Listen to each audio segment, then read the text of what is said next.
Meus irmãos, a paz do Senhor Jesus, queridos, é um prazer, uma alegria poder estarmos na casa do Senhor, para juntos nós bendizermos, glorificarmos o nome do Senhor Jesus, e numa ocasião especial como essa, nós aprendemos um pouco mais a respeito da palavra do Senhor nosso Deus. Eu louvo a Deus por Ele conceder a mim esta oportunidade de mais uma vez poder compartilhar com a sua igreja, com os irmãos, a palavra do Senhor, a oportunidade de nós aprendermos juntos a respeito das coisas de Deus. E eu quero aqui louvar a Deus pela vida do pastor Alexandre, pela confiança. Eu quero louvar a Deus pela vida do presbítero Fábio, que é um amigo de longas datas, há muito tempo a gente se conhece, é uma pessoa especial na nossa vida, e eu louvo a Deus pela vida dele. Eu quero também, amados, louvar a Deus pela vida dos professores que já me antecederam, passaram já por aqui compartilhando com os irmãos as suas aulas. Eu louvo a Deus pela vida de cada um deles. Me parece que nós já estamos na reta final, das aulas do curso. Só restam, depois da minha aula, mais duas aulas, Então hoje nós iremos trabalhar com os irmãos o artigo 14º do nosso Cremos, que traz como temática o Tribunal de Cristo. Então é esse o assunto que nós, com a graça do Senhor, a orientação de Deus, a direção do Espírito Santo, nós iremos trabalhar com os irmãos o Tribunal de Cristo. E eu quero convidar os irmãos para nós fazermos uso do nosso texto bíblico. Eu gostaria que a igreja se colocasse em pé para nós lermos a palavra do Senhor nosso Deus. E nós vamos usar o texto que se encontra na segunda carta de Paulo à igreja em Corinto, 2 Coríntios, capítulo 5, e o verso de número 10, como está aqui projetado para os irmãos. Mas os irmãos que trouxeram as vossas Bíblias podem estar abrindo suas Bíblias aí para a gente estar lendo juntos esse texto. É o texto base de partida para nós. 2 Coríntios 5 e o verso de número 10. Todos encontraram? Tem alguns irmãos que estão abrindo suas Bíblias. Aleluia. Os irmãos também estão com material aí, Tem algumas informações, não todas, mas de forma bem condensada. Queridos, diz assim a palavra do Senhor: porque todos devemos comparecer ante o tribunal de Cristo, para que cada um receba segundo o que tiver feito por meio do corpo, ou bem ou mal. Eu vou ler de novo.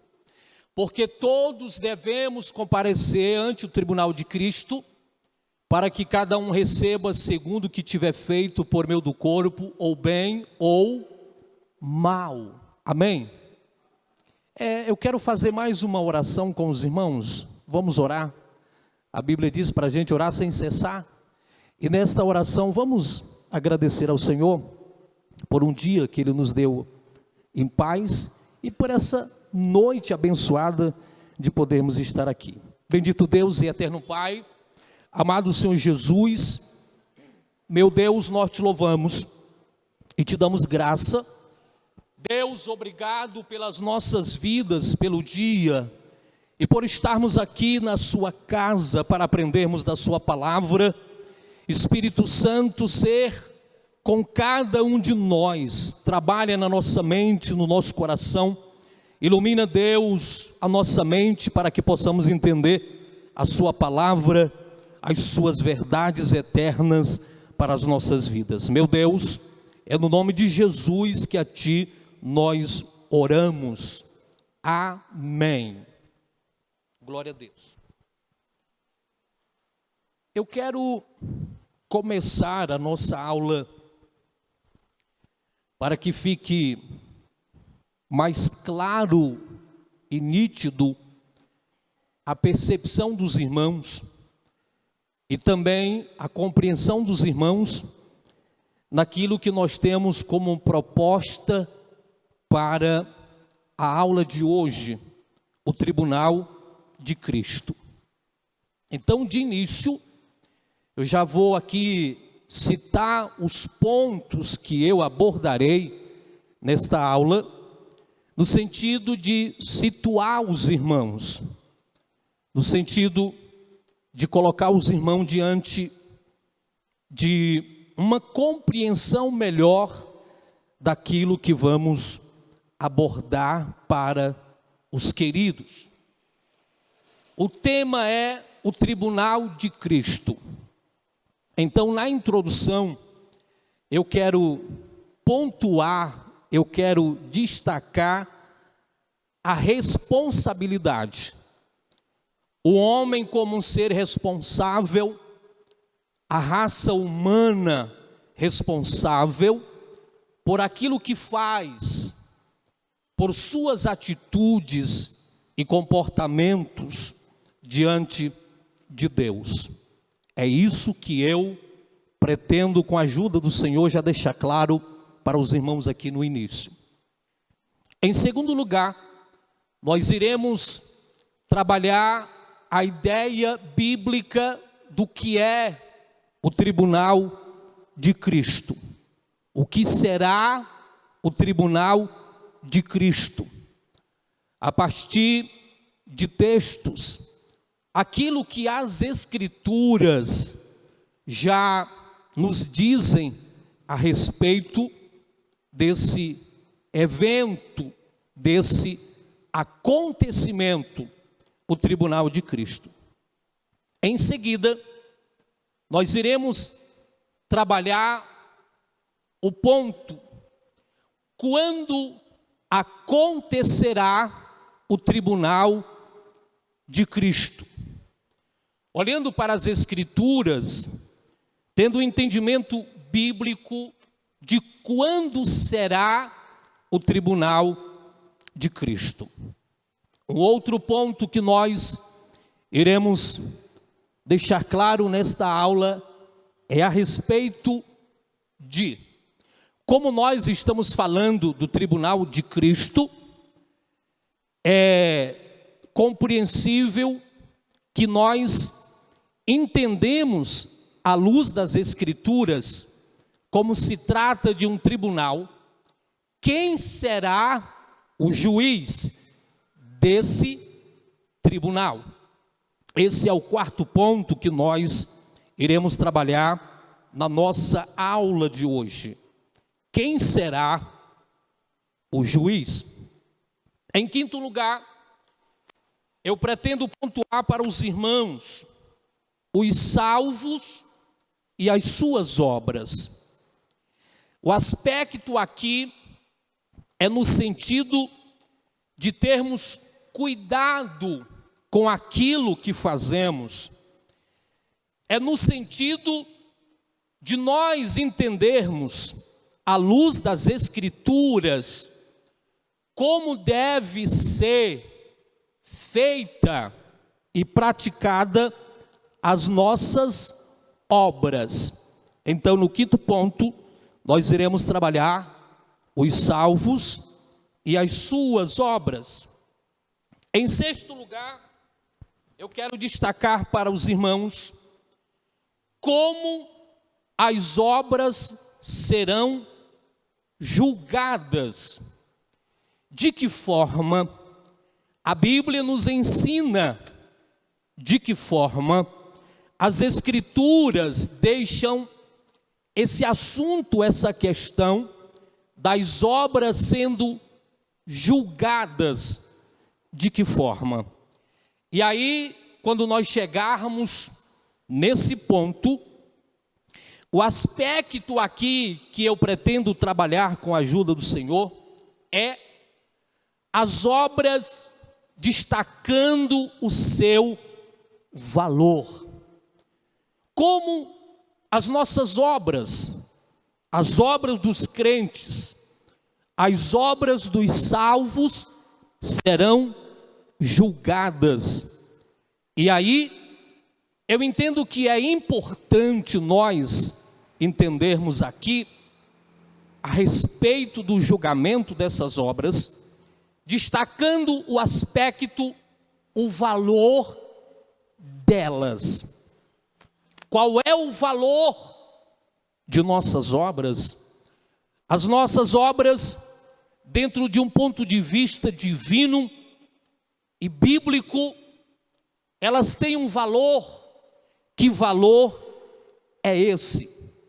Dando continuidade no 7º ponto desta aula, nós vamos destacar aqui as obras e o seu julgamento, ou seja, as Escrituras, elas deixam claro a respeito dessas obras e o seu julgamento.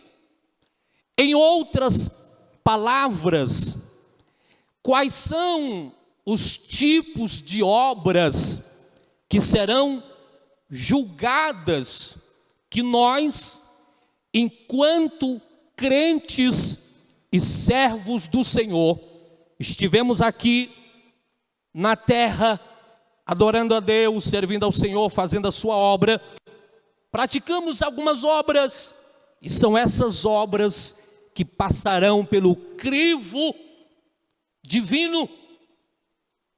E aí eu pretendo destacar no sentido prático, citando aqui tipos de obras, exemplo de obras que a Bíblia, é claro, fala para nós. E aí, obras que serão aprovadas e obras que não serão aprovadas, obras que perecerão. Eu já sinto e entendo nessa noite que o Espírito Santo, ele tem algo de especial para nos ensinar aqui, e nós sairemos desta aula melhores do que quando chegamos. Amém? E aí, amados, nós vamos fechar a nossa aula com os galardões. Biblicamente, o que são esses galardões? Tipos e exemplos, não que a gente crie, não que a gente invente, tá? Mas galardões que são citados, que são destacados na própria palavra, aquilo que as Escrituras já dizem para nós, é exemplo desses galardões. Tendo dito isso, destacado o que eu irei, com a ajuda do Senhor, trabalhar com os irmãos nesta aula a respeito do tribunal de Cristo. É claro que esse tema ele vai aparecer, como já falei, no 14º artigo do nosso Cremos. Só faz uma citação, e na nossa declaração de fé ele está bem resumido. Mas eu quero trabalhar esses pontos com os amados irmãos. Muito bem, vamos para a introdução. E nós começaremos o nosso entendimento. Aqui começaremos a compreensão desse tema escatológico desse assunto que desperta uma certa curiosidade para nós, começando com o homem como um ser responsável. E aí, quando eu falo do homem como um ser responsável, eu quero embasar esse entendimento dizendo aos irmãos o seguinte: as Escrituras, eu gosto muito de usar a expressão Escritura em vez de Bíblia. As Escrituras, elas nos ensinam, as Escrituras, elas deixam muito claro para nós que o homem, eu, você, a raça humana, nós somos seres responsáveis por aquilo que fazemos, por aquilo que deixamos de fazer diante de Deus. A ideia de que o homem,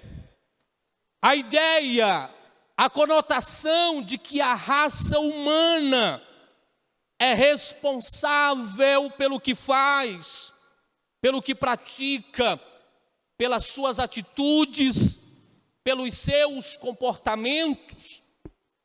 Esse ensinamento, ele está presente em toda a Escritura. E quando eu digo aqui está presente em toda a Escritura, em outras palavras, eu quero me referir ao Antigo e ao Novo Testamento. O Antigo Testamento vai deixar isso claro. O Novo Testamento também vai deixar essa ideia bíblica, essa ideia divina de que nós somos responsáveis. Você é responsável. E aí, eu citarei aqui duas passagens, uma do Antigo e outra do Novo Testamento, para que fique mais claro e nítido essa ideia a respeito de nossa responsabilidade. A primeira parte da Escritura que eu citarei é Jeremias 32 e o verso 19, e os irmãos observam como essa parte da Escritura, o Espírito Santo usando o profeta, vai dizer da seguinte forma: porque os teus olhos estão abertos sobre todos os caminhos dos filhos dos homens, para dar a cada um segundo os seus caminhos e segundo o fruto das suas obras. É óbvio que há outras partes da Escritura que trabalham essa ideia, mas o meu objetivo aqui é citar apenas esta porção. O outro texto do Novo Testamento que eu quero citar para os irmãos é quando Paulo escreve a sua carta à igreja em Roma, precisamente no capítulo de número 14, no verso 12, Paulo, cheio de Deus, Paulo, ungido pelo Espírito Santo, olha o que ele escreve. Paulo diz: de maneira que cada um de nós dará conta de si mesmo a Deus. Os irmãos percebem que a Bíblia é clara a esse respeito. Nós daremos conta de nós mesmos diante de Deus. À luz dessas duas porções das Escrituras, é correto dizer, é bíblico dizer que Deus, a Trindade, o Pai, o Filho e o Espírito Santo, há de julgar salvos e não salvos, justos e não justos, ímpios e santos. Todos nós, salvos e não salvos, passaremos por um crivo. Todos nós passaremos por um tipo de julgamento diante de Deus. O nosso será o tribunal de Cristo. Eu e você, a igreja, vai passar pelo tribunal de Cristo. Os não salvos, os ímpios, também eles encararão, também eles enfrentarão um julgamento, um tribunal.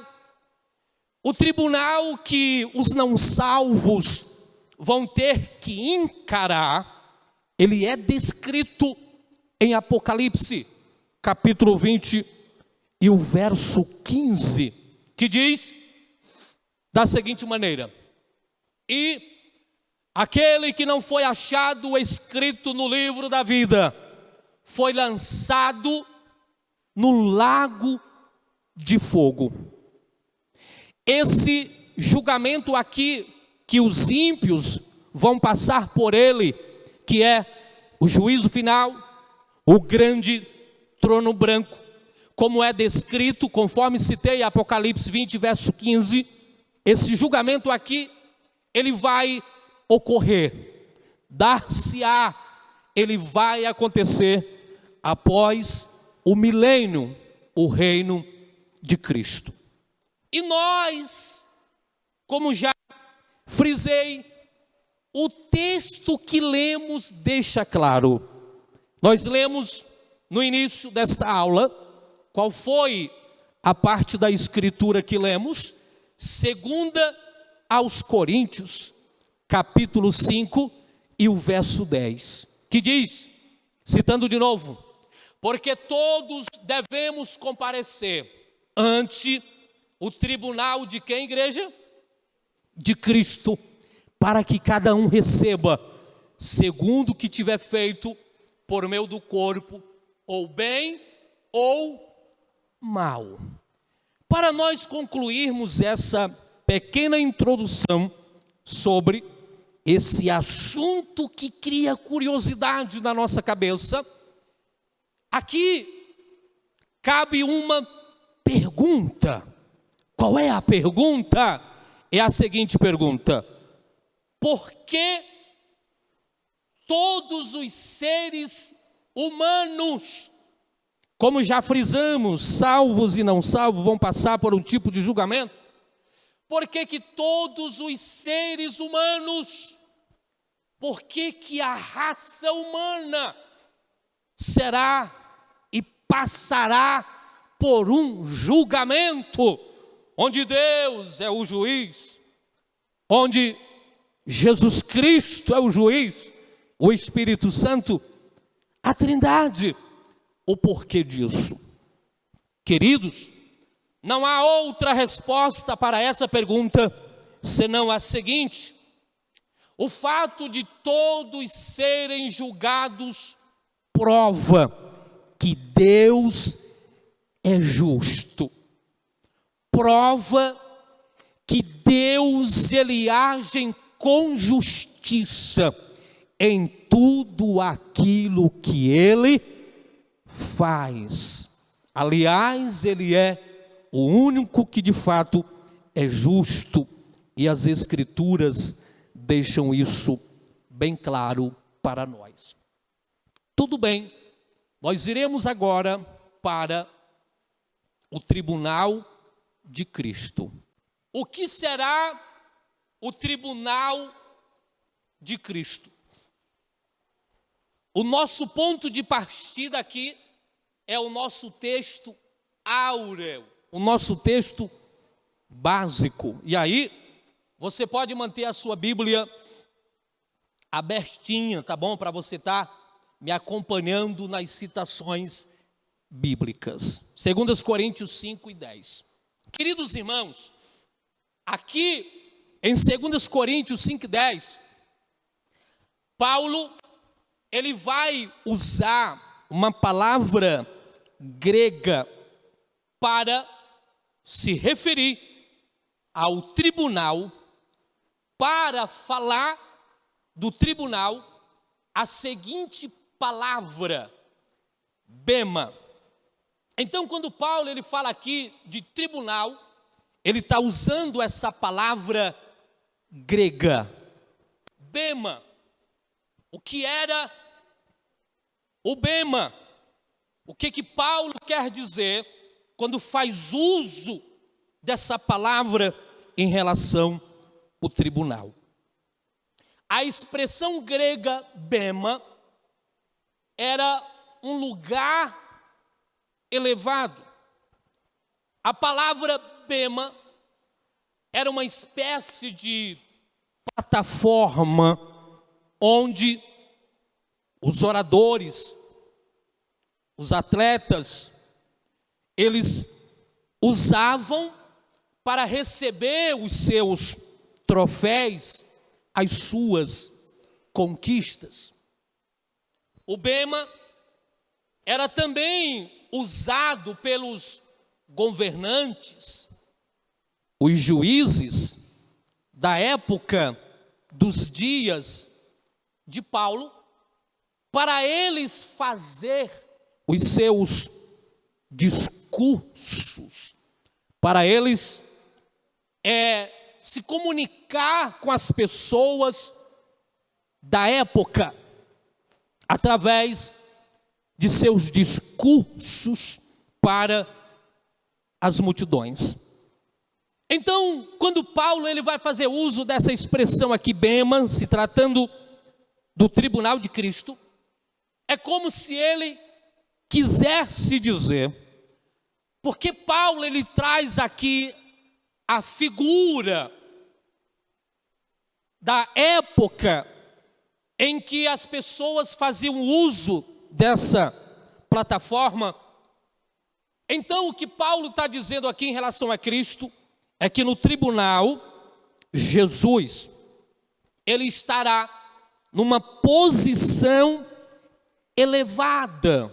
No tribunal, Jesus estará numa posição superior. E nessa posição elevada, nessa posição superior, ele vê, ele contempla tudo. Em outras palavras, ele está apto, ele está na hora e no momento certo para fazer o julgamento. A respeito do tribunal de Cristo, segundo Lourenço Olson, ele vai dizer que o tribunal de Cristo não vai ser estabelecido para determinar quem é culpado ou quem é inocente. Eu gostaria que os irmãos frisassem bem isso. O tribunal de Cristo, ele não vai ser estabelecido, eu estou repetindo aqui a frase de Lourenço Olson, para determinar quem é culpado ou quem é inocente. Não, biblicamente, à luz das Escrituras, o objetivo do tribunal de Cristo não é esse. O tribunal de Cristo, ele se trata de recompensas, e essas recompensas, elas têm uma base. O tribunal de Cristo, como recompensa, será, frisem isso, conforme a fidelidade, repito, conforme a fidelidade ou infidelidade do crente como mordomo na casa do mestre. Os irmãos percebem que o objetivo do tribunal de Cristo é exatamente esse. Se trata das recompensas que os salvos receberão, com base na fidelidade ou infidelidade daquilo que fizemos, daquilo que fizeram no reino de Deus, na casa do Senhor, na obra de Deus. Louvado seja o nome de Jesus. O tribunal de Cristo será para julgar as obras e os atos dos salvos. Vou repetir.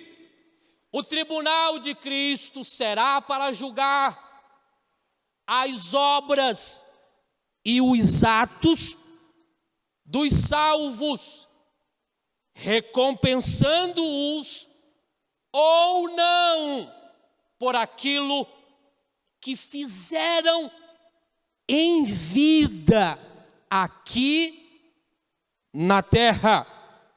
Peguem bastante isto, frisa isto, são as obras, os atos dos salvos que serão julgados. O tribunal de Cristo será uma avaliação das obras realizadas pelos crentes. O tribunal de Cristo será uma prestação de contas. O tribunal de Cristo será um momento de recompensa ou perda dessas recompensas. O tribunal de Cristo será um julgamento do trabalho do cristão, feito para Deus. O meu trabalho, o seu trabalho, o trabalho feito pelos salvos, é esse trabalho que vai ser julgado no tribunal de Cristo. O tribunal de Cristo será um julgamento da conduta do salvo. É a conduta do salvo que será julgada no tribunal. Para nós fecharmos aqui o conceito do que é o tribunal de Cristo, para fecharmos esse ponto do que será o tribunal de Cristo, eu entendo que é importante eu deixar claro aqui para os irmãos e destacar que o tribunal de Cristo não se tratará de julgamentos de pecados. Não, esse não será um dos objetivos do tribunal de Cristo, julgar pecados, porque todos que vão passar pelo tribunal de Cristo, todos que vão fazer parte do tribunal de Cristo, já são salvos. Então o objetivo aqui não é julgar pecados, não. O que será destacado e julgado no tribunal de Cristo não é também a nossa posição e condição de salvos em Cristo. Não é a nossa posição, não é a nossa condição de salvo em Cristo que vai ser julgado no tribunal de Cristo. Então, o que é, pastor Antônio Joel, terminando e fechando esse ponto, será o nosso desempenho, é o meu desempenho na obra do Senhor, é o desempenho do salvo que vai ser julgado no tribunal de Cristo. Amém, queridos?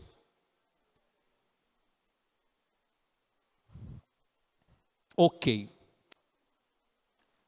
Vamos para o próximo ponto. Já sabemos o que é o tribunal de Cristo. Agora nós iremos para quando acontecerá, quando será o tribunal de Cristo. E aqui eu vou começar esse ponto dizendo o seguinte para os irmãos.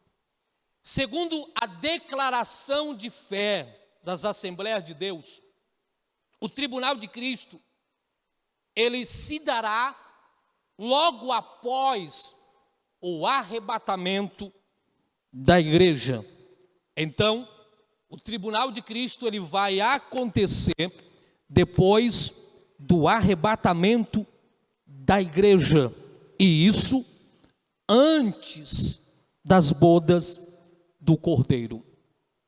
O pastor Elinaldo Renovato, ele escreveu o livro O Final de Todas as Coisas, a Esperança e Glória para os Salvos. Nesta obra, o pastor Elinaldo Renovato, ele defende essa mesma posição de que o tribunal ele vai acontecer logo após o arrebatamento da igreja. O certo é que os salvos vão comparecer perante o tribunal de Cristo e serão reunidos com Cristo no céu, ou nos ares, ou nas nuvens, conforme as expressões, conforme Paulo explica na primeira carta à igreja em Tessalônica, primeira aos Tessalonicenses, capítulo 4, do verso 13 ao verso 17. Mais precisamente o verso 17, Paulo ele se expressa da seguinte forma: depois disso, os que estivermos vivos, seremos arrebatados juntamente com eles nas nuvens, para o encontro do Senhor nos ares. Olha a expressão ares. E assim estaremos com o Senhor para sempre. Nos ares, nas nuvens, no céu, a igreja, a eleita, a noiva do Cordeiro, seremos recepcionados por Jesus. E Jesus nos ares dará as boas-vindas à igreja, e ato contínuo se assentará no seu trono do seu tribunal para julgar as obras dos crentes, dos salvos. E ali, no tribunal de Cristo, o Senhor, o justo juiz, anunciará qual será o prêmio ou o galardão de cada um. E a respeito disso, a Bíblia, as santas letras, deixa claríssimo para nós, a sua igreja. Olha o que João, cheio de Deus, cheio do Espírito Santo, em Apocalipse, capítulo 22, verso 12.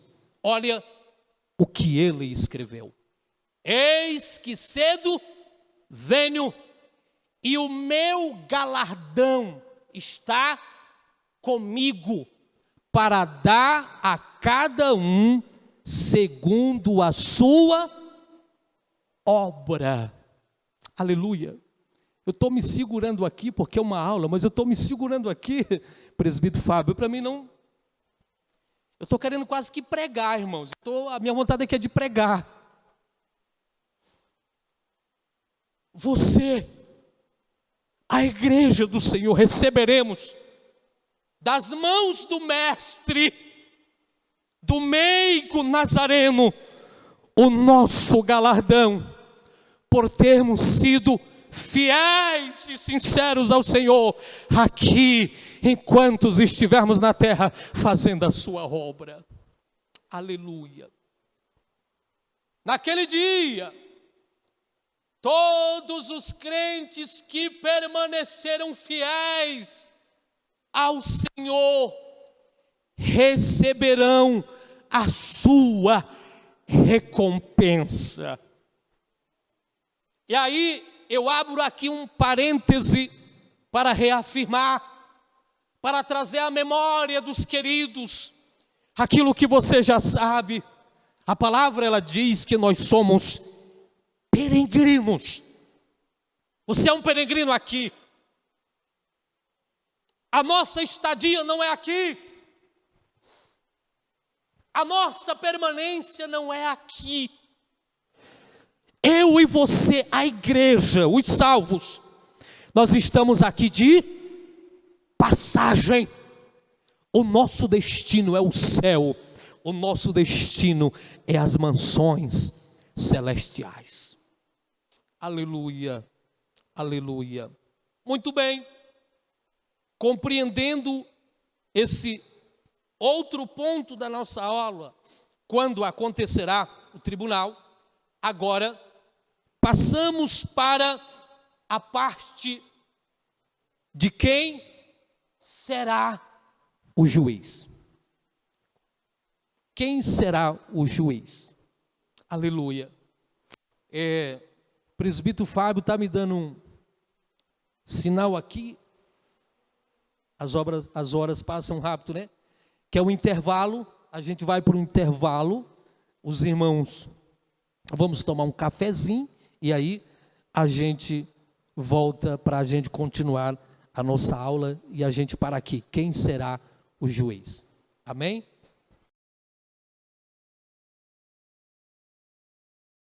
Muito bem, meus irmãos. Nós estamos de volta para darmos continuidade à nossa aula, o tribunal de Cristo, né? As horas não espera por ninguém. E nós paramos aqui no ponto: quem será o juiz? Se tratando de quem será o juiz no tribunal de Cristo, não há dúvidas a respeito disso, porque as Escrituras deixam claro, e aí nós podemos afirmar com toda certeza, que o juiz desse tribunal será o nosso Senhor e Salvador Jesus Cristo. É Ele que será o juiz. Alguns textos vão deixar claro para nós, como por exemplo, Paulo, quando ele escreve 2 Timóteo, capítulo 4 e verso 8, eu vou estar citando essa referência mais outras vezes. Paulo ele diz o seguinte: desde agora a coroa da justiça me está guardada, a qual o Senhor, justo juiz, me dará naquele dia. E não somente a mim, mas também a todos os que amarem a sua vinda. Então, essa parte da Escritura aqui é muito óbvia a esse respeito. Jesus será o juiz. Mas, esclarecendo, melhorando mais e alongando o conceito a respeito do juiz, a Bíblia também ela vai nos informar com todas as letras que Deus, o Pai, Deus ele entregou, ele outorgou a Jesus todo o juízo. A Bíblia vai deixar isso claro. O juízo, a autoridade foi entregue por Deus a Jesus. Como por exemplo, a gente pode citar João 5:22. Está escrito assim: e também O Pai a ninguém julga, mas deu ao Filho todo o juízo. Os irmãos percebem que essa parte da Escritura está dizendo isso, que Deus entregou, Deus outorgou a Jesus toda a autoridade e o juízo. Uma outra parte da Escritura também que vai deixar claro a respeito de Jesus como o juiz desse tribunal, se encontra na segunda carta de Paulo, no capítulo 4, e o verso de número 1. Mais uma vez, Paulo vai citar, ele vai escrever a respeito disso. E Paulo ele começa da seguinte forma: conjuro-te, pois, diante de Deus e do Senhor Jesus Cristo, olha o que ele vai afirmar, que há de julgar os vivos e os mortos na sua vinda e no seu reino. Então esses textos são claríssimos a esse respeito. Jesus será o juiz, por isso é chamado de o tribunal de Cristo. Resumindo esse ponto, fechando a explicação, pontuando o seguinte: pelas Escrituras, nós entendemos, pela Bíblia, nós compreendemos que somente Deus e Jesus, Jesus, tem o direito legítimo, pega isso, Deus e Jesus, somente a Trindade, tem o direito legítimo de julgar os seres humanos e ninguém mais. Deus pode fazer isso e ninguém escapará da justiça do Todo-Poderoso. E aí, fechando, eu cito aqui Isaías 43 e 13. Eu acredito que alguns sabem até de cor essa parte das Escrituras, que diz: ainda antes que houvesse dia eu sou, e ninguém há que possa fazer escapar das minhas mãos. Completem comigo, agindo eu, quem impedirá? Olha o que Deus está falando através da sua palavra. Agindo eu, quem impedirá? Tudo bem, ficou claro, entendemos. Agora nós passamos para os salvos e as suas obras. Os salvos e as suas obras. Queridos, a respeito desse ponto aqui, eu quero começar dizendo o seguinte: nós, como servos do Senhor, cristão que somos, devemos ter uma certa percepção. Nós, como cristãos, devemos ter, eu não diria um certo cuidado, vou melhorar aqui a minha colocação, devemos ter cuidado em relação àquilo que fazemos, em relação àquilo que praticamos. Por quê? Porque as nossas obras, elas são importantíssimas em relação a Deus, em relação como fazemos. E isso é tão importante, esse cuidado em relação às nossas obras, que é Jesus, o próprio Cristo, que vai realçar, que vai trazer à tona no sentido prático, o cuidado que você deve ter, o cuidado que eu devo ter. Como por exemplo, Jesus em Mateus 5,16, ele disse assim, assim, resplandeça a vossa luz diante dos homens, para que vejam as vossas boas obras e glorifiquem a vosso Pai que está nos céus. Você percebe aqui, nas palavras de Jesus, o valor, o cuidado que o cristão deve ter em relação às suas obras. Eu vou citar agora Paulo. Paulo, ele vai um pouquinho a mais. Paulo, em relação às obras do cristão, ele vai trazer uma certa seriedade para aquilo que fazemos. Como, por exemplo, Paulo, ele vai dizer, ele vai destacar que há um peso diante do Senhor em relação àquilo que fazemos ou como fazemos. O que você faz, como faz, ou deixa de fazer. E aqui entenda obras, entenda atitudes, entenda comportamentos. Na verdade, tudo aquilo que o cristão faz, tudo que fazemos, tá? Do mais simples atos ou gestos, tem um peso diante do Senhor.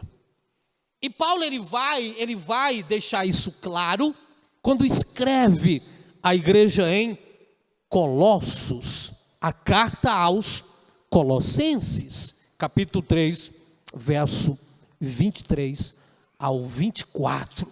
Olha o que ele diz. Observe: e tudo quanto fizerdes, fazei-o de todo o coração. Olha só que interessante a expressão bíblica. Fazei-o de todo o coração, como ao Senhor, e não aos homens. É óbvio que aqui entra coisas que se faz ao próximo, mas fazer isso ao próximo como se estivesse fazendo para Deus. Você percebe a seriedade de nossas obras, do que fazemos? E aí ele vai concluir: sabendo que recebereis do Senhor o galardão da herança, porque a Cristo o Senhor serves. Um exemplo: a direção do curso Cremos me convidou para estar aqui compartilhando com vocês essa aula. A quem eu estou servindo? Ao pastor, ao presbítero Fábio. Eu estou servindo aqui ao Senhor. Tudo que fazemos, nós estamos servindo ao Senhor. Aleluia. Bendito seja o nome do Senhor Jesus. Muito bem. Então, fechando esse ponto, as nossas obras, elas falam do nosso testemunho. E aí, esse testemunho, ele tem uma conotação muito séria e muito interessante, que é um testemunho no sentido de testificar que morremos para o mundo e agora somos novas criaturas em Cristo Jesus. Só trazendo a tua memória, lembra 2 Coríntios 5,17? Assim que, se alguém está em Cristo, nova criatura é. As coisas velhas já passaram, eis que tudo se fez novo. Muito bem, vamos para o próximo assunto, que é como as obras serão julgadas. Como as obras serão julgadas. Queridos, sobre esse ponto, aqui nós temos o julgamento das obras. E o julgamento das obras será preciso, tão preciso que a Bíblia, a palavra do Senhor, ela vai falar desse julgamento das obras de uma certa forma e num sentido, comparando esse julgamento, ele será comparado como a passagem de materiais pelo fogo. Então aqui nós temos uma precisão incrível, tá? Algo sério. Em outras palavras, seria como jogar material no fogo e ver o que vai acontecer com isso. É exatamente isso. O julgamento, a natureza, como será o julgamento de nossas obras. Trazendo uma ilustração. É como pegar um material e jogar no fogo e aí ficar observando o que vai acontecer com ele. Olha como será sério. Vamos para o texto bíblico? Vamos. 1 Coríntios 3, 13 a 15. Paulo vai dizer: a obra de cada um se manifestará. Na verdade, o dia a declarará. Porque pelo fogo será descoberta. E o fogo provará qual seja a obra de cada um. Se a obra que alguém edificou nessa parte permanecer, esse receberá galardão. Se a obra de alguém se queimar, sofrerá detrimento. Mas o tal será salvo, todavia, como pelo fogo. Esse texto ele traz muitas particularidades e algo muito importante, mas devido ao nosso objetivo nessa aula e o tempo, eu quero destacar aqui a expressão todavia como pelo fogo. Entenda comigo essa expressão, ela trazendo a ideia de alguém sendo salvo por um triz. Em outras palavras, imagine alguém que está numa casa incendiada, e essa casa, ela está pegando fogo, e aí o sujeito escapa dessa casa em chamas com sua vida. Ele não consegue pegar mais nada, ele tem que escapar, ele tem que sair dali com vida. É mais ou menos essa ideia. Como pelo fogo, em outras palavras, significa que Deus ele vai fazer algo. O que Deus vai fazer aqui? Deus vai avaliar. Observe a qualidade da vida do salvo. Aqui, todavia como pelo fogo, Deus vai avaliar a vida. Deus vai avaliar a influência que o salvo teve aqui na terra, fazendo a obra do Senhor. Então Deus vai avaliar a qualidade da vida do salvo. É como se Deus, ele vai avaliar a influência do salvo aqui na terra. Deus ele vai, como pelo fogo, ele vai avaliar o trabalho feito na igreja. Ele vai avaliar cada obra feita na sua seara.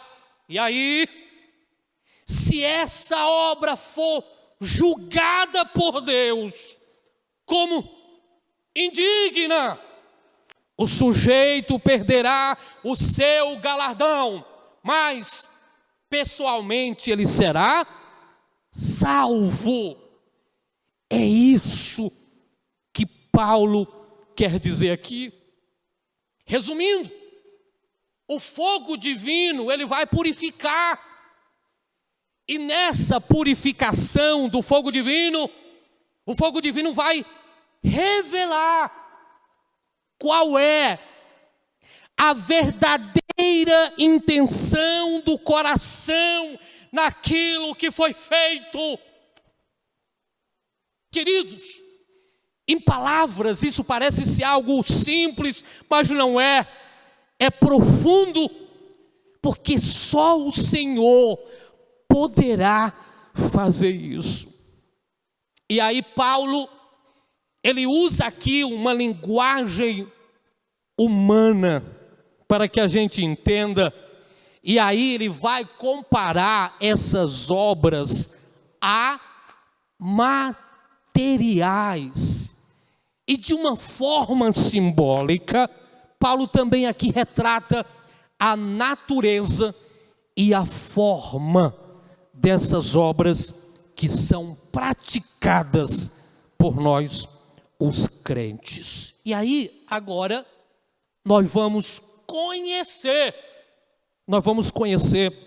essas obras, tipos, e na prática, como é que a gente faz. Vamos lá, as obras e seu julgamento. Pode passar o próximo slide.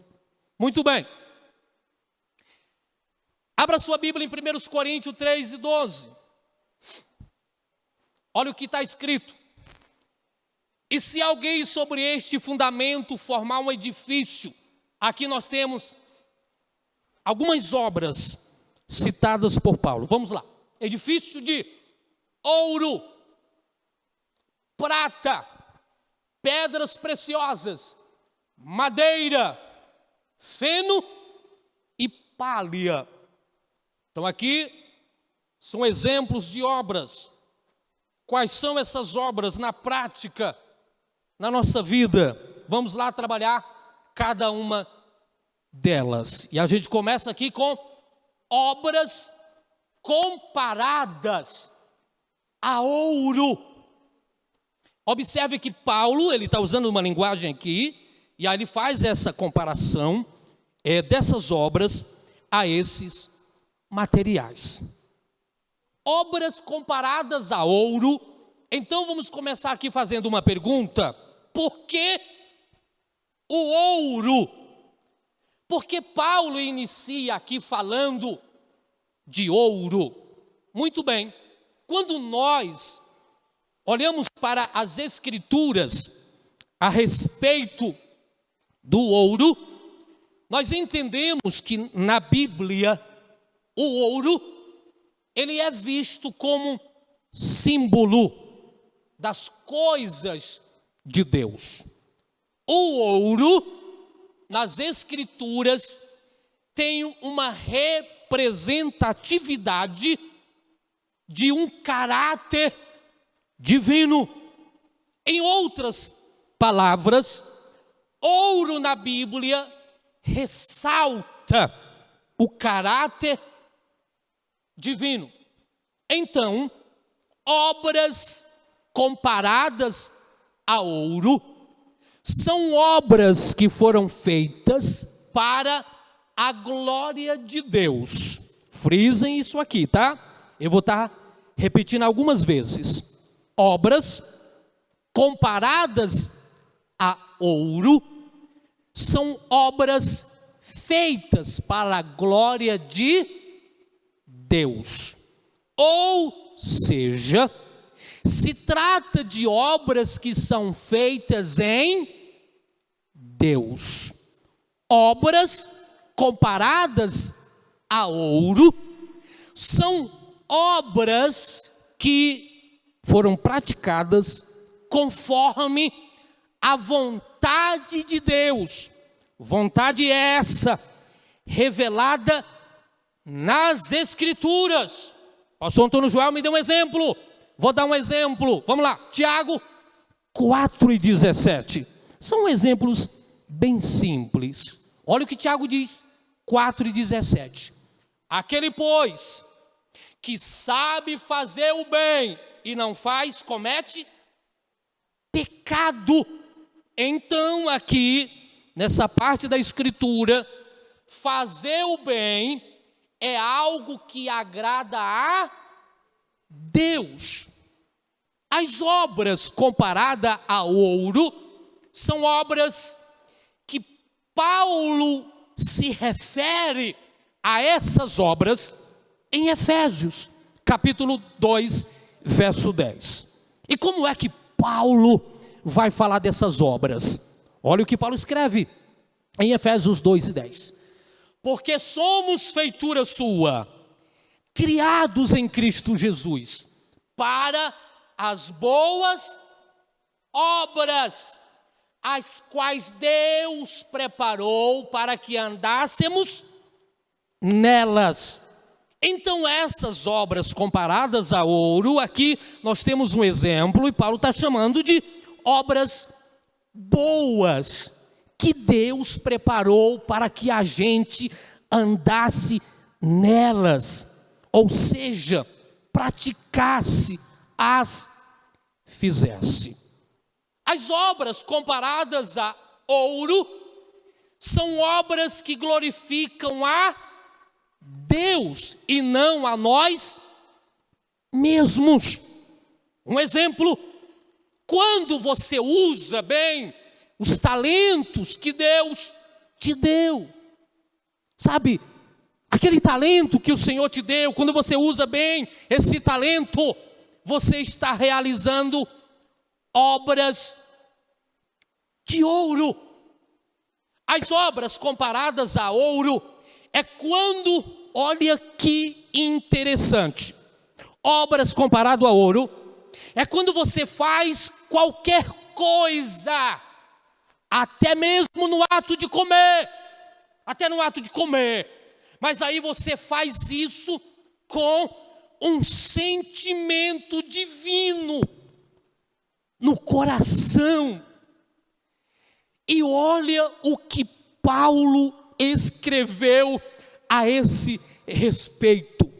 Em 1 aos Coríntios 10:31, Paulo vai dizer: portanto, quer comais, quer bebais, façais outra qualquer coisa, fazei tudo para a glória de Deus.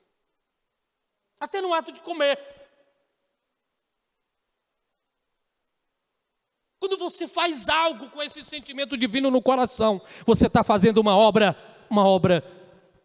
de ouro. Então, resumindo aqui, obras de ouro são obras feitas em Deus, são obras feitas para a glória de Deus e não para nós mesmos. Eita, o relógio deixa eu correr. Vamos lá, vamos para agora obras comparadas à prata.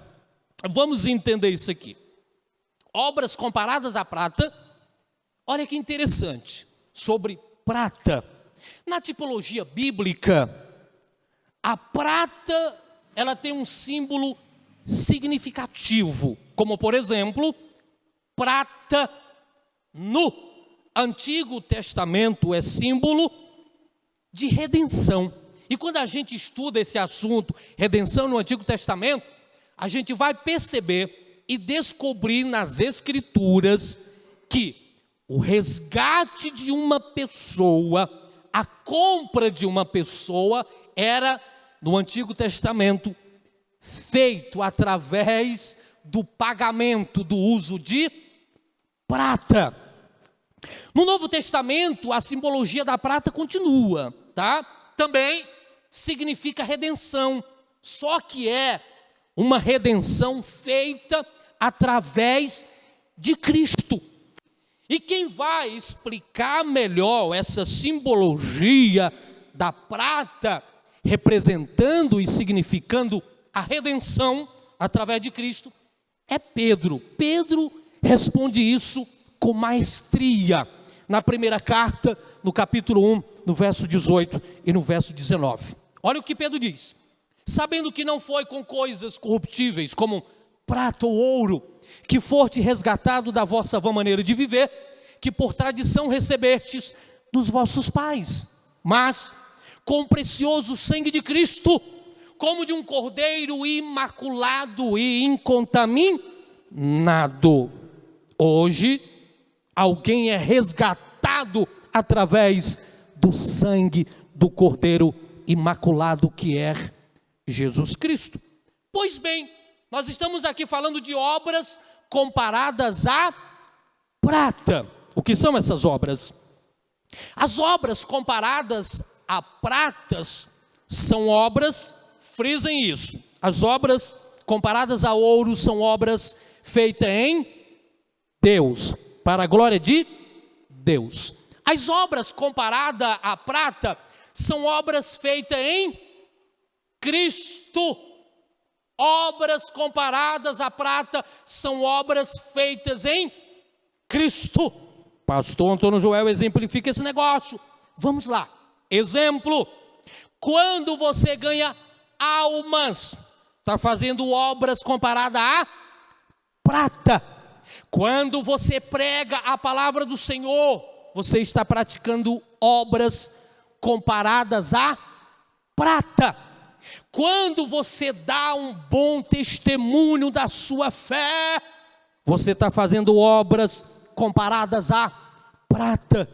Quando você visita o irmão doente, quando você visita o enfermo, vai lá, visita aquele enfermo, ora por ele, você está fazendo obras comparadas à prata. Quando você ajuda um necessitado, você está fazendo obras comparadas à prata. Quando você evangeliza, quando você é responsável pelas coisas de Deus, quando você assume um compromisso na casa do Senhor, e você faz isso com responsabilidade, você faz isso com sinceridade de coração, com honestidade, você leva a sério as coisas de Deus. Aqui você está praticando obras comparadas à prata. Obras comparadas a ouro são obras feitas em Deus, para a glória de Deus. Obras comparadas à prata são obras feitas em Cristo. Muito bem. Vamos agora para as obras comparadas a pedras preciosas, que são as três mencionadas no texto que nós lemos. As obras comparadas a pedras preciosas, queridos, aqui são ou têm um símbolo do Espírito Santo. Repito, obras comparadas a pedras preciosas, entenda, são símbolos do Espírito Santo ou da glória de Cristo na vida do crente. Obras comparadas a pedras preciosas, entenda, se trata da unção da glória de Cristo na vida do crente. Vamos para a prática? Vamos para o exemplo? Vamos. O crente, quando é usado com os dons espirituais, quando alguém é usado pelo Espírito com os dons espirituais, o que acontece com essa pessoa? Esse irmão que é usado com os dons espirituais, ele tem na sua vida o adorno do Espírito Santo na sua vida, ou seja, ele é renovado pelo Espírito Santo. E Paulo, ele vai explicar melhor para nós a respeito disso, em Tito, capítulo 3 e o verso 5. Preste bastante atenção. Não pelas obras de justiça que houvéssemos feito, mas segundo a sua misericórdia, nos salvou pela lavagem da regeneração e da renovação do Espírito Santo. Então entenda que nós temos aqui a imagem, a figura de um irmão, de um crente que é usado pelo Espírito Santo com os dons espirituais. Portanto, as obras como pedras preciosas são obras feitas pelo poder do Espírito Santo. Repito, obras como pedras preciosas são obras feitas pelo poder do Espírito Santo. Vamos para o exemplo. Obras como pedras preciosas são obras feitas na unção do Espírito Santo. Quando alguém evangeliza, não são obras comparadas a pedras preciosas. Quando alguém prega, não são. Quando alguém canta, não são. Quando alguém ora, não são. Quando alguém faz as coisas de Deus, não são. Envolvido pelo Espírito Santo, esse crente está fazendo obras comparadas a pedras preciosas. Um outro exemplo de obras comparadas a pedras preciosas também se refere ao testemunho poderoso e eloquente de um servo de Deus. Quando um irmão, ele testemunha de forma poderosa e eloquente, essa pessoa, ele faz obras comparadas a pedras preciosas. Eu vou citar só um exemplo, Atos, capítulo 4 e o verso 31, que está escrito assim, olha: e tendo orado, moveu-se o lugar em que estavam reunidos, e todos foram cheios do Espírito Santo, e anunciavam com ousadia, o quê? A palavra de Deus. Os irmãos perceberam que os irmãos aqui, na igreja primitiva, naquele exato momento ali, eles anunciavam com ousadia. Por quê? Porque eles foram tomados pela unção do Espírito Santo. Nós falamos aqui de 3 tipos de obras: obras comparadas a ouro, obras comparadas a prata e obras comparadas a pedras preciosas. Resumindo, esses 3 tipos de obras representada por esses materiais são obras que serão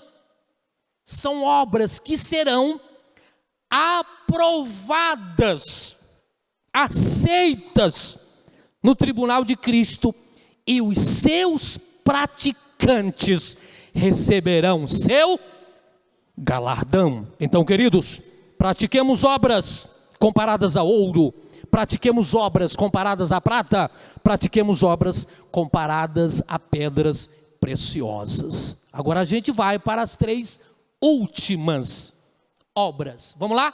Obras comparadas a madeira. Muito bem. Ligeiramente, eu quero aqui dizer o seguinte para os irmãos: madeira na Bíblia, madeira nas Escrituras, ela tem uma representação e uma simbologia não muito boa. Como, por exemplo, madeira nas Escrituras vai ter a representatividade do quê? De coisas materiais. Madeira nas Escrituras representa simbologia, coisas humanas. Em outras palavras, a madeira na Bíblia retrata a figura de uma árvore. Pense, imagine numa árvore que cresce por si mesma. Repito ligeiramente: madeira na Bíblia representa coisas materiais, coisas humanas, e retrata a figura de uma árvore que cresce sozinha, de forma independente. Agora vamos colocar o crente nesse negócio. O crente, no sentido espiritual, ele não cresce como essa árvore sozinha. Não, crente não cresce sozinho. Crente precisa de Jesus. Sem Jesus o crente não cresce no sentido espiritual. E olha o que Jesus vai dizer em João 15:5: você já conhece. Eu sou a videira, vós as varas. Quem está em mim e eu nele, esse dá muito fruto, porque sem mim nada podeis fazer. Então o crente, ele não é comparado com essa madeira, tá? Com essa árvore que quer crescer sozinho, não. Precisamos de Jesus. Mas vamos para o exemplo, para a prática. Obras como de madeira. Do que essas obras falam? Obras como de madeira fala de pessoas, crentes, cristãos que fazem muita coisa. Elas fazem muita coisa, mas as fazem para si mesmas. Obras comparadas à madeira, se trata de cristãos que fazem muita coisa, mas as fazem para si mesmos, não para Deus. Obras comparadas à madeira são obras que não têm o reconhecimento de Deus. Obras comparadas à madeira são obras que não agradam a Deus.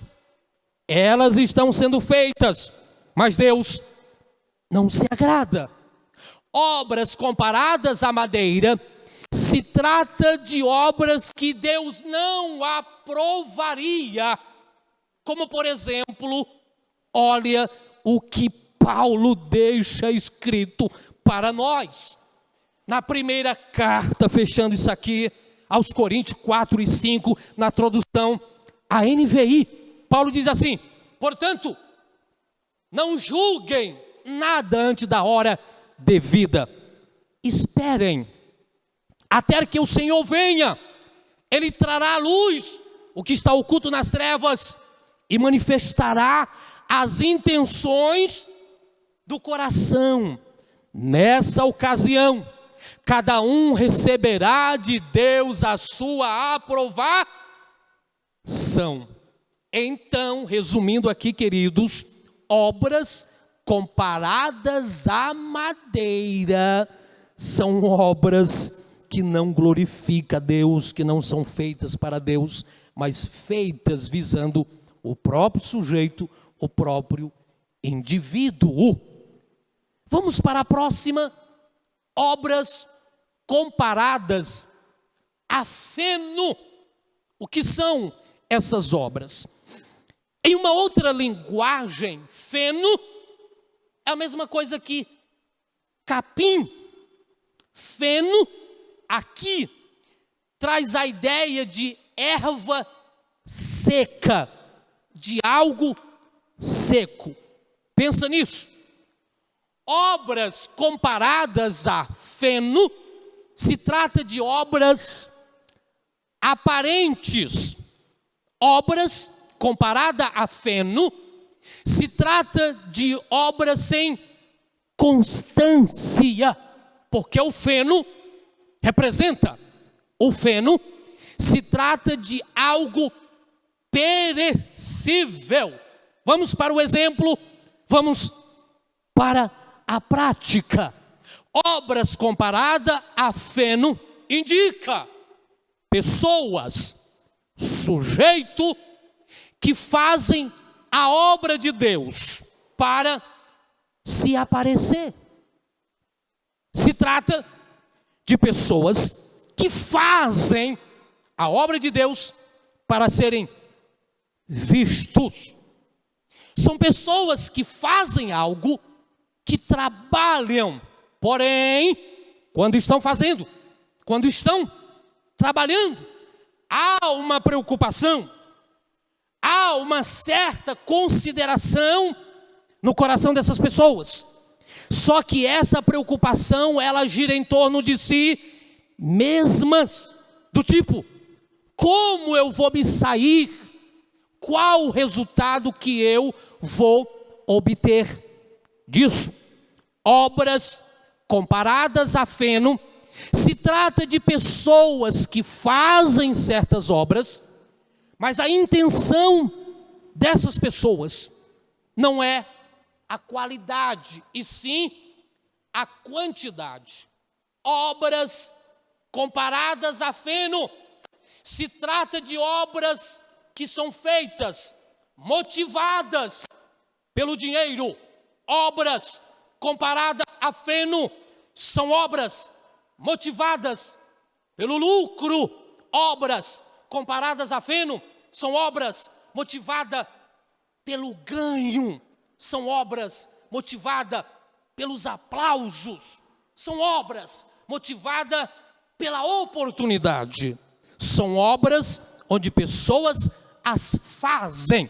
E aí, elas aproveitam, tiram proveito, se beneficiam. Esse tipo de obra comparada a feno, à luz das Escrituras, a recompensa de quem as fazem acontece aqui na terra.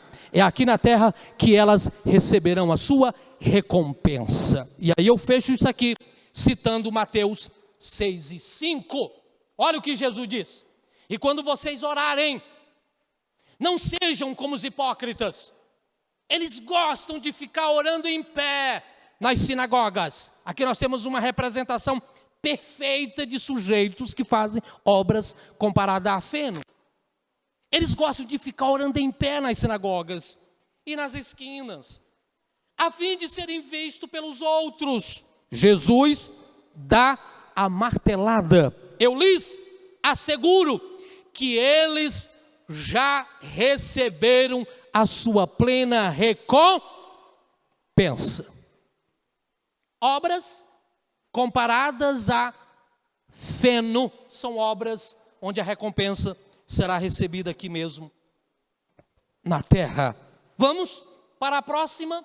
Obras comparadas a palha. O que são essas obras? Ligeiramente, a palha, ela também tem um simbolismo.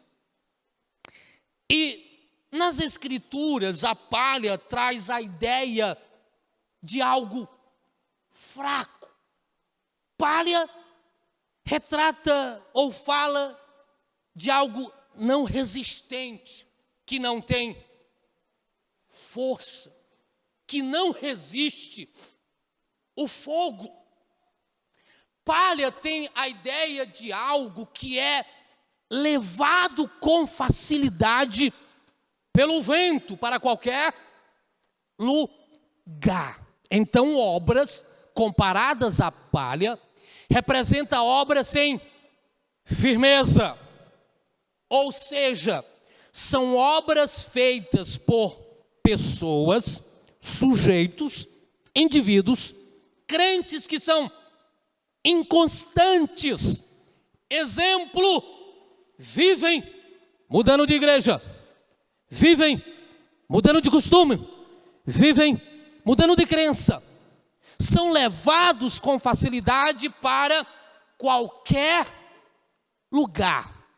Um exemplo que especifica com mais clareza pessoas que fazem obras comparadas à palha são obras de pessoas que elas não têm clareza do plano de Deus para as suas vidas. São pessoas que não procuram entender realmente o plano de Deus para suas vidas.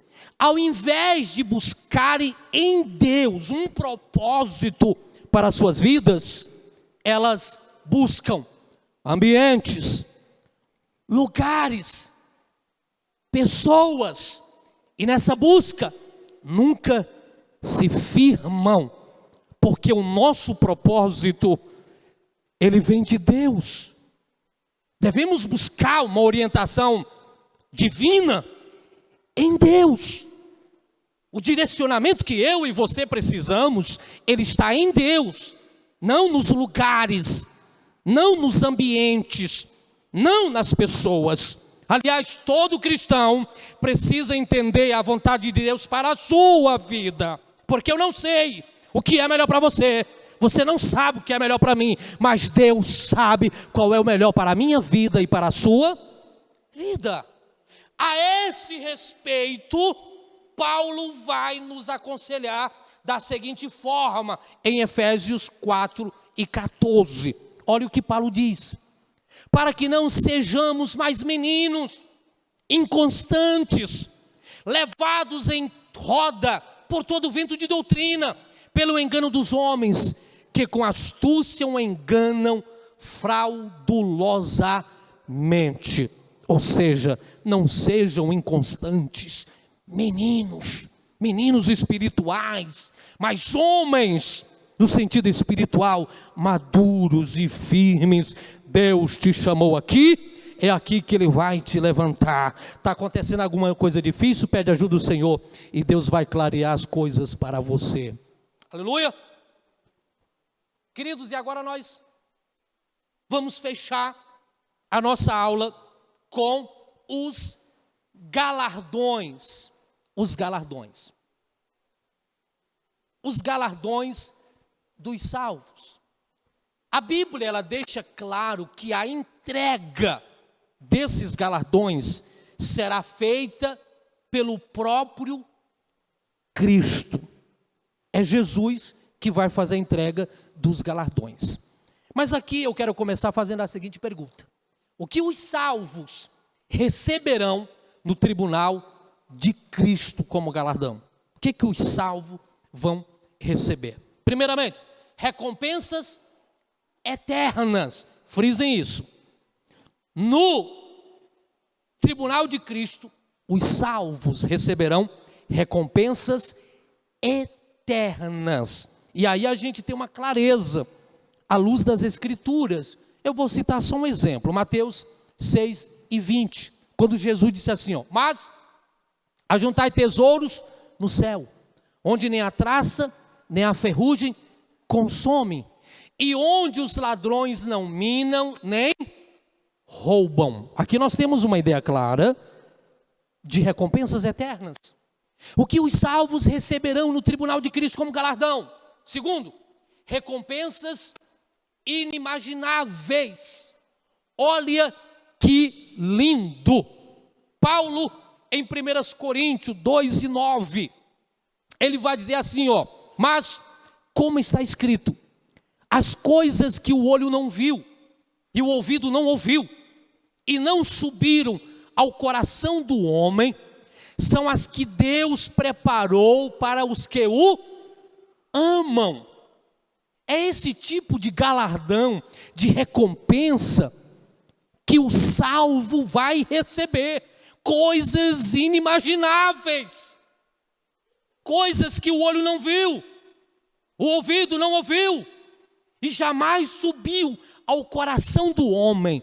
São coisas que Deus reservou para aqueles que o amam, para aqueles que serão fiéis até a morte. Ser fiel até a morte, dar-te a coroa da vida. Mas vamos para exemplo de galardões. Alguns exemplos de galardões que a Bíblia deixa claro para nós. E aí eu começo aqui citando como um exemplo de galardão a coroa da vida. A coroa da vida será destinada para todos os salvos que permaneceram fiéis até a morte.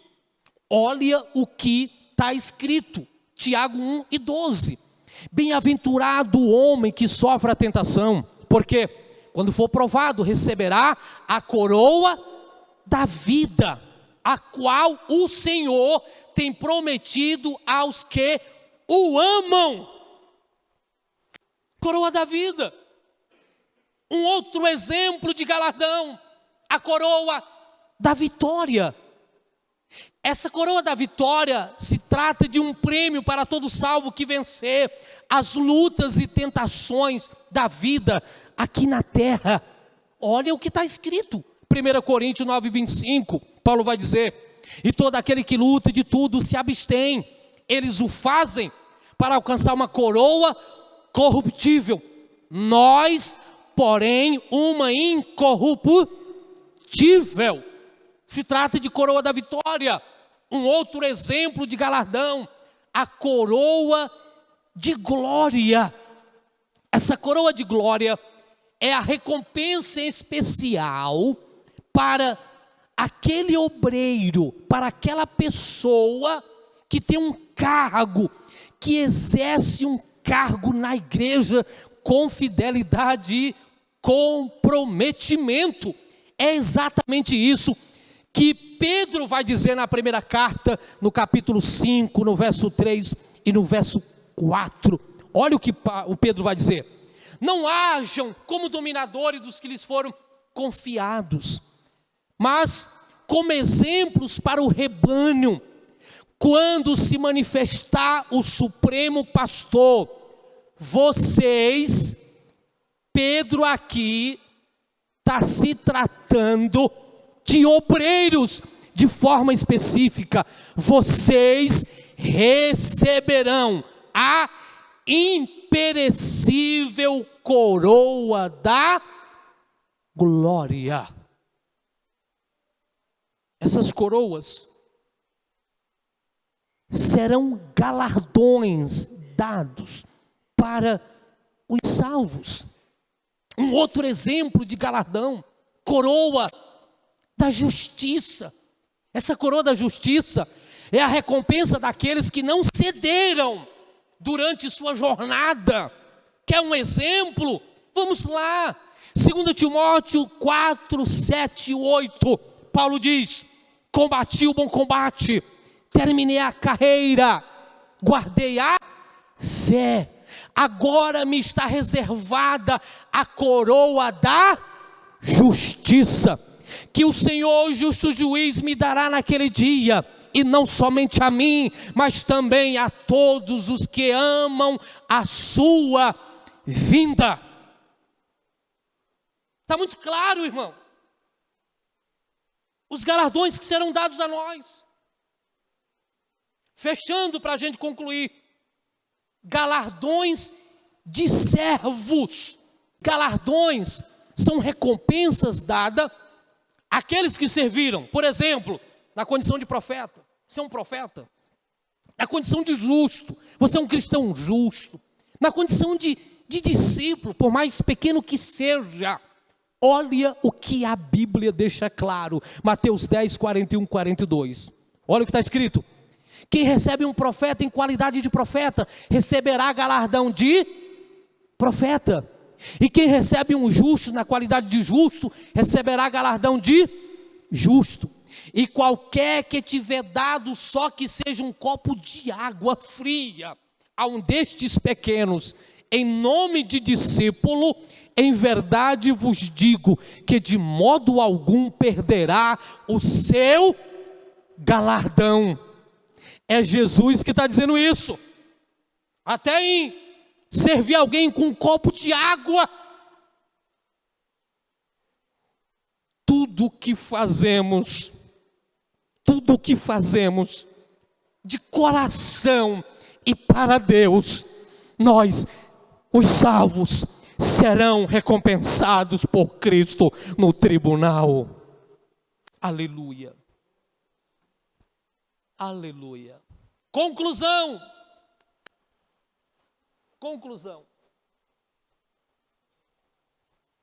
O que está escrito aí? Todos juntos, vamos lá. Eis que cedo venho, e o meu galardão está comigo, para dar a cada um segundo a sua obra. É o Senhor que está dizendo isso. E eu concluo aqui esta aula dizendo o seguinte para os irmãos: servir a Deus é um grande privilégio. É um grande privilégio. E muitos têm dedicado a sua vida ao serviço do Mestre. É claro, é verdade. Eu não posso deixar de falar isso. Na seara do Mestre enfrentaremos lutas, decepções, frustrações, injustiças, seremos perseguidos, maltratados, mas no final seremos recompensados pelo Mestre Jesus. No tribunal de Cristo, os crentes fiéis verão que valeu a pena suportar as aflições do tempo presente. As aflições do tempo presente são terríveis. E como são terríveis, igreja? Mas Paulo, ele deixou claro em Romanos 8:18, porque para mim tenho por certo que as aflições desse tempo presente não são para comparar com a glória que em nós há de ser revelada. O que nos aguarda, igreja, não se compara com o que você enfrenta, com o que nós enfrentamos aqui. Há uma glória no céu, há um destino precioso no céu, nos aguardando em nome de Jesus. E Paulo, ele aconselha a cada cristão da seguinte forma. Olha o que Paulo escreve em 1 Coríntios 15:58. Portanto, aconselhando os irmãos de Corinto e agora aconselhando a nós aqui na Cidade Alta, na congregação Éfeso, olha o que ele diz. Portanto, meus amados irmãos, sede firmes e constantes, sempre abundantes na obra do Senhor, sabendo que o vosso trabalho não é vão no Senhor. Amém? Eu convido você para se colocar em pé. Aleluia.